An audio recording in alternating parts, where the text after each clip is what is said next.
కాంగ్రెస్ కార్యకర్తలకు అందరినీ కూడా గుర్తింపు చేసే అవసరం ఉన్నది. నేను స్వయంగా చూశాను.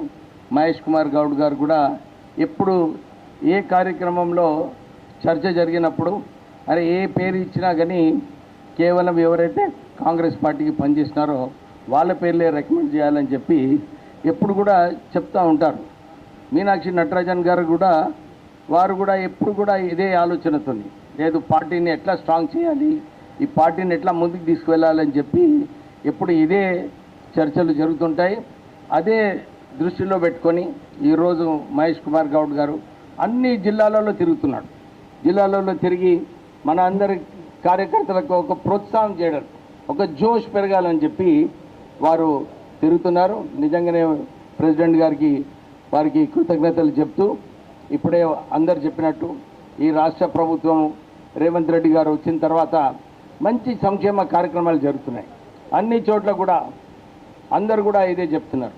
ఈ అప్పుల రాష్ట్రం అయినప్పటికీ కూడా పెద్ద పెద్ద ప్రాజెక్టులు మనం చూసినాము. కాళేశ్వరం ప్రాజెక్టు ఒక ఫెయిల్డ్ ప్రాజెక్టు, 1,00,000 కోట్ల రూపాయలు వృధా చేయడం జరిగింది. మా నియోజకవర్గంలో చెన్నూరులో కూడా పెద్ద పెద్ద బిల్డింగ్లు కేవలం కమిషన్ల కోసం కట్టడం జరిగింది. అప్పుడు మన డిఎంఎఫ్టీ నిధులు ఏదైతే మన మంచిర్యాల జిల్లాకి రావాలనో ఇవన్నీ కూడా సిరిసిల్లకి, సిద్దిపేటకి, గజ్వేల్కి అక్కడ తరలించడం జరిగింది. కానీ మీరు ఈ 3 సంవత్సరాలు చూసుకుంటే అన్ని సూర్యాపేట కూడా పోయినాయి. కానీ ఈసారి ఈ 2 సంవత్సరాలలో చూసుకుంటే అన్ని నిధులు కూడా మన మంచిర్యాల డిస్టిక్లోనే ఖర్చు పెట్టడం జరిగింది. ఎక్కడ కూడా ఈ అభివృద్ధి కార్యక్రమాలు ఏదైతే అవసరమో అన్నీ మంచిగా జరుగుతున్నాయి. సో ఇది మనము ఇప్పుడే ప్రేమ్ సాగర్ రావు గారు చెప్పినట్టు అన్ని చోట్ల ప్రచారం చేసే అవసరం ఉన్నది. అదంతా బాధ్యత మన పార్టీ కార్యకర్తల మీదనే ఉంటుంది. మనము ఎక్కువ ప్రచారం చేసినప్పుడు ప్రజలలో కూడా ఒక భరోసా వస్తుంది. ఎందుకంటే ఎవరు కూడా చేయలేదు. 200 యూనిట్లు అనుకోండి, ప్రత్యేకంగా మన ఇందిరమ్మ ఇల్లులు ఏదైతే కార్యక్రమం ప్రారంభం చేసినామో అన్ని చోట్ల కూడా చక్కగా కడుతున్నారు. నేను సిద్దిపేట అక్కడ ఇన్ఛార్జ్ ఉన్నాను. అక్కడ వెళ్ళినప్పుడు కూడా అన్ని 3,500 ఇల్లు ఏదైతే ఇచ్చినారో అక్కడ మంచిగా కడుతున్నారు. మన మంచిర్యాల జిల్లాలో మంచిగా కడుతున్నారు. ఎక్కడైతే కొందరికి స్తోమత లేదో నేను మన నాయకులందరికీ కూడా ఇదే రిక్వెస్ట్ చేస్తున్నాను. కొంచెం సహాయం చేయండి. ఆ ఇల్లులు కూడా పూర్తిగా అవుతాయి. అందరూ కూడా ఎవరైతే నిజంగా బీదవాడు ఉన్నాడో వారికి న్యాయం చేసినట్టు ఉంటుంది. సో మన పైన ఆ బాధ్యత తీసుకొని మన ప్రత్యేకంగా మీరు ఎవరైతే ఈరోజు ప్రమాణ స్వీకారం చేస్తారో మీరు ఇది గ్రామాలలో కొద్దిగా చూస్తుండండి, కొద్దిగా అలర్ట్గా ఉండండి. ఏ కార్యక్రమం సరిగా నడుస్తలేదో, ఏ కార్యక్రమం నడిస్తే బాగుంటుందో. ఇప్పుడే శారద గారు చెప్పినారు, సార్ గ్యాస్ విషయం గురించి అది చేస్తే బాగుంటుందని చెప్పి. మొన్న ఏ మీటింగ్లో వెళ్ళినప్పుడు కూడా పెన్షన్లు కావాలని చెప్పి చాలామంది కోరినారు.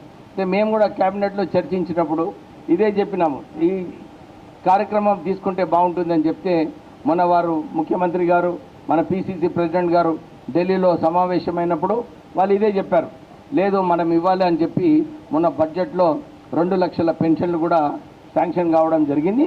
సో అన్ని బీద ప్రజలకు ఏదైతే అవసరాలు ఉన్నాయో ఆ కార్యక్రమాలు అన్నీ కూడా జరుగుతున్నాయి. ఇంకా ఈ సంవత్సరము వారు చెప్పినట్టు 20,000 కోట్ల రూపాయలు ఏదైతే రుణమాఫీ చేసినామో ఈ సంవత్సరం ఉండదు. సో ఆ నిధులు కూడా మన గ్యారంటీ స్కీమ్లో ఏదైతే నిధులు అవసరమో ఆ నిధులు కూడా మనకి ఈ సంవత్సరము కొంచెం ఫ్లెక్సిబిలిటీ ఉంటుంది. తర్వాత రాష్ట్ర ప్రభుత్వము ఎవరైతే రాజీవ్ యువ వికాసం ప్రారంభం చేయాలనుకుంటున్నారో, ప్రత్యేకంగా మన కాంగ్రెస్ పార్టీలో చాలామంది పనిచేసిన వాళ్ళు ఉన్నారు, అర్హత ఉన్న వాళ్ళు ఉన్నారు. వీళ్ళందరినీ చూసుకునే అవసరం ఉన్నది. దాని తర్వాత మన ఇందిరమ్మ ఇల్లులు, డబుల్ బెడ్రూమ్ ఇల్లులు కూడా మనము ఇది అన్నీ కూడా ఈ సంవత్సరము మంచిగా సరఫరా చేస్తే ప్రజలలో మంచి పేరు వస్తుంది. సో మనం అందరము ఇది దృష్టిలో పెట్టుకోవాలి. ఈరోజు పిసిసి ప్రెసిడెంట్ గారు ఇక్కడ ఈ కార్యక్రమంకి వచ్చినారంటే పార్టీ కార్యకర్తలకు ఎంత ఇంపార్టెన్స్ ఉందో మనకు తెలుస్తుంది. సో మనం అందరం కూడా కలిసి పనిచేయాలి. గ్రూపులు అయితే అన్ని పార్టీలలో ఉంటుంది, అన్ని చోట్ల కూడా ఉంటుంది, మన దగ్గర కూడా ఉంటాయి. కానీ పార్టీ వచ్చినప్పుడు గ్రూపులు తగాదాలు పక్కకు పెట్టి మన పార్టీని ఎట్లా ముందుకు తీసుకెళ్లాలని చెప్పి మనం అందరం కూడా ప్రయత్నం చేయాలి.